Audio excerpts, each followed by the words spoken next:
Alhamdulillah di Bukit cuma 5 calon, ya.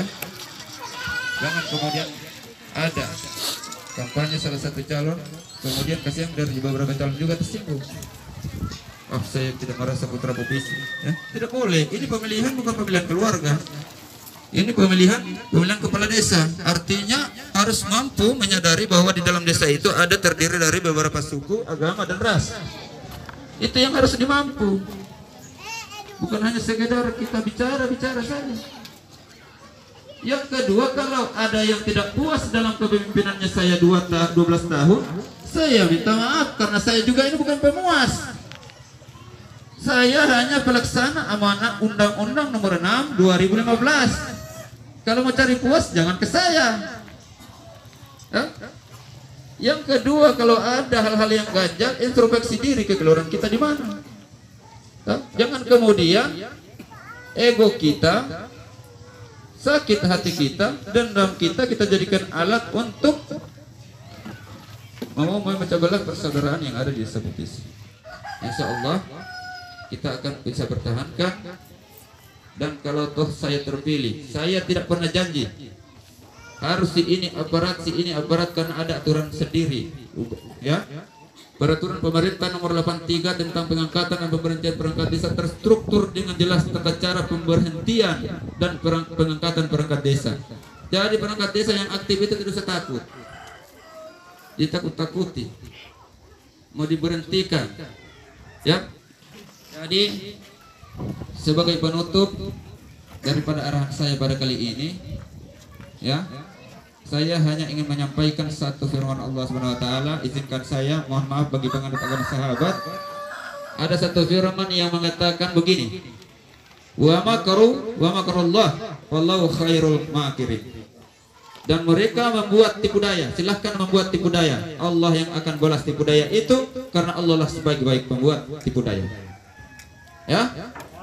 Itu yang dapat saya sampaikan pada kesempatan ini. Wabillahi taufiq wal hidayah. Assalamualaikum warahmatullahi wabarakatuh.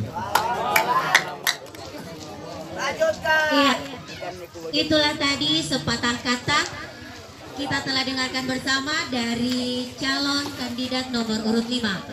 Semoga dengan apa yang telah disampaikan tadi meskipun singkat, namun bisa menjadikan rasa cinta dan rasa sayang di dalam hati bapak-bapak, ibu-ibu masyarakat desa Popisi yang mendukung beliau.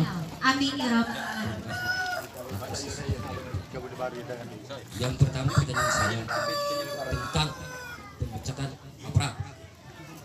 Yang kedua tentang perumahan yang akan dilaksanakan sebentar ini. Yang ketiga BUMDes. Yang keempat tentang penggunaan perahu.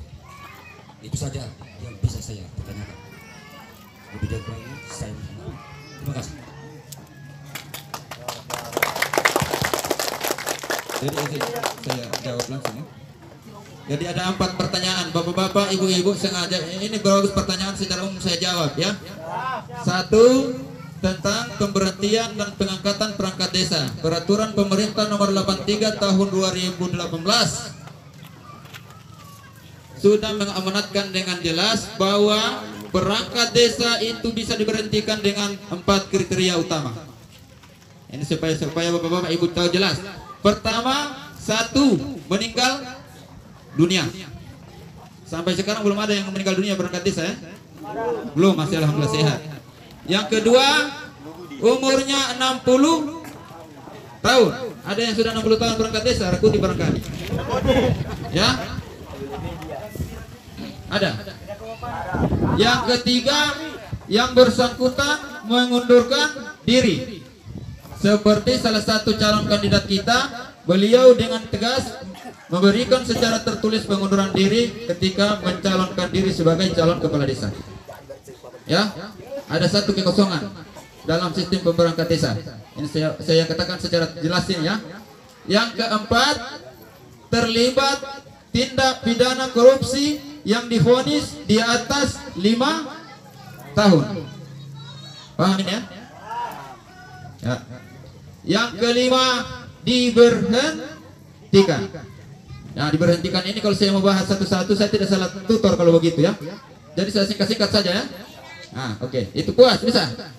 Bisa. Artinya kalau keempat kriteria tidak dipenuhi, maka bisa dikatakan agak sedikit susah untuk diberhentikan perangkat desa. Jadi jangan lagi ada iming-iming ya. Ya, yang berikut tentang BUMDes. BUMDes ada, kita punya anggaran yang mengendap.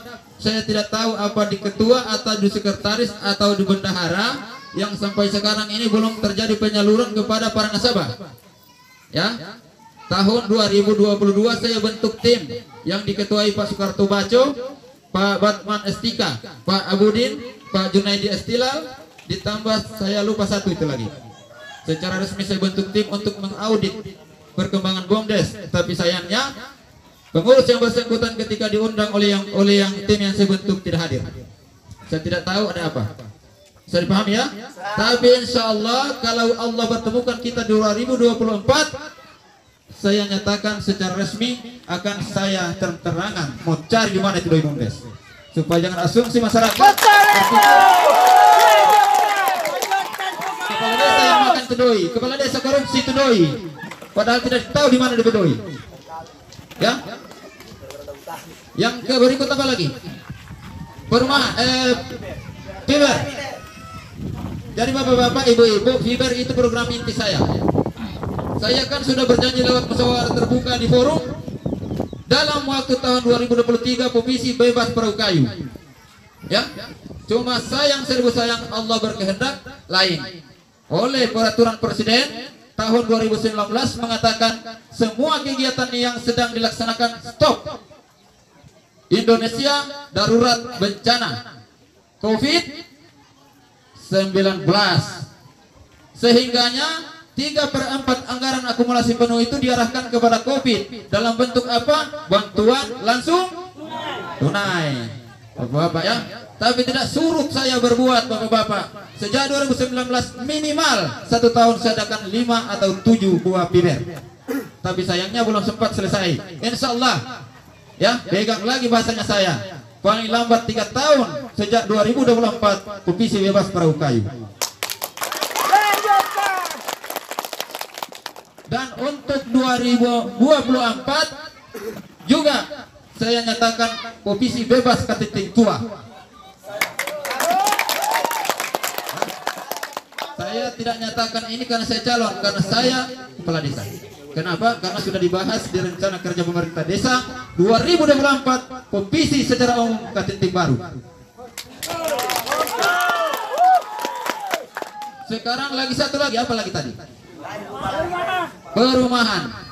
Jadi ada perumahan bantuan dari apa ini APBD 2 atau pusat, sampai sekarang dia punya fasilitator dan pengurus tidak pernah ketemu saya sebagai kepala desa aktif. Ya. Saya tidak tahu yang mendata siapa dan siapa, saya juga tidak tahu. Tapi sifatnya itu renovasi. Jadi renovasi perumahan ada 8 unit di desa Popisi. Ya. Saya juga tidak tahu orang-orangnya siapa, nanti Bapak Ibu cari tahu sendiri. Ya. Tapi tidak usah khawatir. Tidak usah khawatir. RKPDes kita yang sudah dirancang 2024 Popisi awal pembangunan rumah semi permanen yang layak huni bagi masyarakat nelayan. Ya. Yang pembangunan baru, tidak ada di area. Bisa dipahami? Bisa. Ya, itu ya. Saya berbicara terbuka ini supaya masyarakat bebas, luas, dengar. Ya, setelah saya selesai pemilihan, khusus petani akan saya adakan pupuk. Ya, adakan pupuk untuk merangsang perkembangan buah dan perkembangan daun dan batang bagi tanaman-tanaman kita yang ada.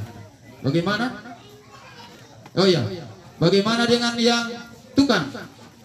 Kita buat kelompok, ya. Buat kelompok, semua akan disentuh. Kenapa? Karena ini sudah jabatan terakhir saya. Kita akan buat kelompok usaha kecil atau menengah, baik itu pertukangan maupun perbengkelan, supaya tidak usah bertambal ban nanti masoni di Lokoto, ya. Anak-anak muda ini semua diaktifkan kembali, yang dipimpin nanti pada generasi-generasi kita. Selanjutnya Jeti, tidak ada bertanya tadi Jeti ya. ada isu. Bapak-bapak, ibu-ibu, ada isu. Jadi so habis dipedoi. Ya, so itu tidak dikasih terus. Masya Allah. Jadi bapak-bapak perlu tahu di saat ditandatanganinya surat surat cuti jabatan oleh bupati, maka pada saat itu saya tidak bisa lagi menarik anggaran. Jadi anggaran terkendala di situ. Insya Allah tanggal 2 harus pemilihan, tanggal 3 saya pacu sebelum selesai Oktober. Jadi ini sudah selesai dilaksanakan untuk 2023 ini bapak-bapak, ibu-ibu juga ada bantuan. Apa itu? Satu, pengadaan mesin sensor rumput. Kedua, pengadaan perahu fiber, ada 7 buah. Insya Allah di Oktober ini juga kita cairkan semua. Ya, itu berbicara konsentrasi anggaran. Supaya saya bicara di hadapan bapak-bapak ini bukan lagi sesuatu barang yang harus disembunyi. Ya, bisa dipahami semua, bisa. Kalau perlu rekam apa yang saya katakan, itulah yang akan saya laksanakan. Dan tidak menutup kemungkinan kalau insya Allah Allah memberikan hidayah, memberikan petunjuk dan amanah untuk memimpin kembali hamba-hamba yang ada di Sekopisi ini, saya akan minta pendapat orang tua kita. Apa yang harus saya laksanakan selaku anak dari mereka, kira-kira apa yang akan kita laksanakan. Dan yang terakhir, setelah 2020 selesai pemilihan ini, 2024 Oktober ini juga saya bentuk ya panitia pembangunan masjid. Kita bangun masjid permanen. Ya, sekarang masjid kita sudah tidak layak pakai. Ya, bukan dana desa, tapi swadaya murni masyarakat. Pembangunan itu ya. Berdoa sama-sama. Jadi yang dapat saya sampaikan, wabillahi taufiq wal hidayah. Assalamualaikum warahmatullahi wabarakatuh. Kau bisa rekam, lanjutkan saja, bungkus. Bungkus dia, lanjutkan. Penyampaian dari kandidat nomor 5, kita yel-yel supaya jangan jenuh. Saya lihat macam sapi. Supaya sini matahari. Lanjutkan. Jadi yel-yel dulu Kepala Desa Rahmat Rupan nomor 5. Terima kasih. Jadi ada yang terlupa satu, menyangkut masalah pegawai SARA. Bapak lupa itu. Banyak juga nih yang ditanya-tanya ya. Ya, itu pegawai SARA, masalah penghonoran semua yang termaksud dalam lembaga-lembaga, baik lembaga kesehatan, keagamaan dan kemasyarakatan, saya tidak bisa berbuat banyak bapak-bapak, ibu-ibu. Kenapa? Karena pedoman kami adalah peraturan bupati tentang standarisasi penghonoran setiap lembaga. Jadi saya ambil maksimal, tidak ada minimalnya. Kalau ada di atas maksimal, saya ambil lagi di atas maksimal. Ya, contoh misal kita punya Limas tahun lalu 200 per bulan. Peraturan bupati sekarang 400, kita bagi 400. Ya. Begitu juga lembaga-lembaga semua. Ini honor naik semua ini tahun ya. Saya tidak tambah kurang ini. Kalau masalah anggaran sebenarnya saya tidak bisa masuk. Ya. Saya tidak masuk karena saya berbicara sedikit. Di sana. Di dalam sistem pemerintah desa itu ada yang namanya kaur dan kasih. Supaya bapak-bapak ibu-ibu paham. Ya. Kaur adalah perangkat yang bertanggung jawab kepada sekretaris desa di bidang administrasi desa. Apa saja dia itu? Ada 3. 1, kaur umum bertanggung jawab kepada sekretaris desa sehubungan dengan pembuatan administrasi desa.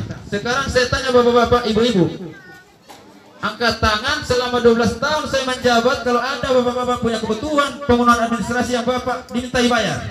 Ada? Kalau ada, itu syarat utama saya pecat itu kaur umum.